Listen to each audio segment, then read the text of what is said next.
கட்டினா ஹீட் வருங்கிறது வந்து சொல்லுவாங்க. பட் ஹீட் வரும் எப்போ அப்படின்னா, அந்த கல்லோட வெயிட் வந்து ரொம்ப ஜாஸ்தியாக இருக்குது. வெயிட் ஜாஸ்தியாக இருந்தாவே அதோட டென்சிட்டி அடர்த்தி வந்து ரொம்ப அதிகமாக போயிடும். ஏன்னா அதோட ஃப்ளை ஆஷ் கண்டென்ட் வந்து ரொம்ப அதில் கம்மியாக இருக்கும், டஸ்ட் கண்டென்ட் தான் ஜாஸ்தியாக இருக்கும். அதனால் வந்து நம்மளுக்கு கண்டிப்பாக அந்த கல்லில் வீடு கட்டணும் அப்படின்னா உள்ள ஹீட் வரும். பட் குவாலிட்டியாக நாம் பண்ணியிருக்கோம் அப்படிங்கிற பட்சத்தில் அதோட டென்சிட்டி கம்மியாக இருக்குது அப்படிங்கிற பட்சத்தில் நம்மளுக்கு ஹீட் வர இஷ்யூஸ் இருக்காது. அது வந்து நம்மளுக்கு செங்கலோடவே வந்து ஹீட் கம்மியாக தான் வந்து ஃப்ளை ஆஷ் பிரிக்கில் வந்து உள்ள ட்ரான்ஸ்ஃபர் ஆகும். ஸோ இந்த சைடு இருக்கிற கல் வந்து நம்மளோட அக்னி ஃப்ளை ஆஷ் பிரிக்ஸ். இது வந்து ஒரு சாம்பிள் நாம் எடுத்துகிட்டு வந்தது. இதோட வெயிட் வந்து ரீடிங் நான் நோட் பண்ணியிருக்கேன். அதில் பார்த்தீங்கன்னா தெரியும். இப்போ நம்ம பிரிக் வந்து 3.25 3.3 kg வெயிட் இருக்குது. ஸோ இது வந்து அரௌண்ட் ஒரு 3.75 3.8 kg அந்த மாதிரி வெயிட் இருக்குது. என்ன காரணம் அப்படின்னா, இதில் வந்து ஃப்ளை ஆஷ் கண்டென்ட் ரொம்ப கம்மியாக இருக்கும். அதனால தான் வந்து இதோட வெயிட் ரொம்ப ஜாஸ்தியாக இருக்குது. என்னென்னா அதோட யூஸ் பண்ணியிருக்கிற டஸ்ட் மெட்டீரியல் இல்லை ஸ்லட்ஜு வந்து ரொம்ப அதிகமாக யூஸ் பண்ணியிருப்பாங்க. அதனால் வெயிட்டாக இருக்குது. இன்னொரு விஷயம், இந்த கல் வந்து நம்ம கல்லோட சைஸை விடவுமே சைஸ் கம்மி தான்.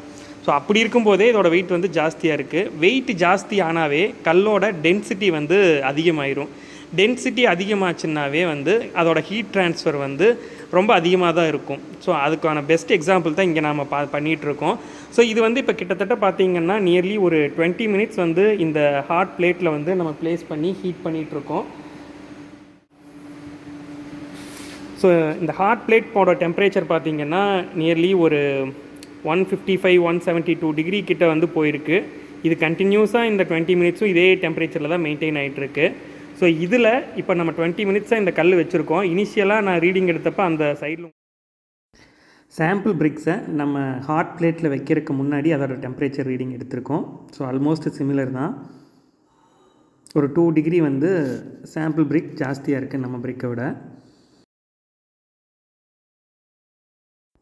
ஃபர்ஸ்ட் 30 மினிட்ஸ் கழித்து நம்ம ரீடிங் எடுத்து பார்க்கும்போது சாம்பிள் பிரிக் வந்து, அதாவது வெயிட் அதிகமாக இருந்த பிரிக் வந்து நம்ம அக்னி பிரிக்ஸை விட கிட்டத்தட்ட ஒரு 5 to 6 டிகிரி வந்து டெம்பரேச்சர் அதிகமாகவே ரெக்கார்ட் ஆக ஆரம்பிச்சது. ஸோ அப்போ இந்த பர்டிகுலர் பிரிக்கோட டெம்பரேச்சர் இந்த பிரிக்கை விட ஒரு 2 டிகிரிஸ் கம்மியாக தான் இருந்தது. பட் இப்போ எவ்வளோ இருக்குதுன்னு பாருங்கள். நியர்லி ஒரு 62 டிகிரி கிட்ட இருக்குது. ஸோ நம்ம பிரிக்கில் பார்த்திங்கன்னா 52-53 டிகிரி தான் வந்து இருக்குது.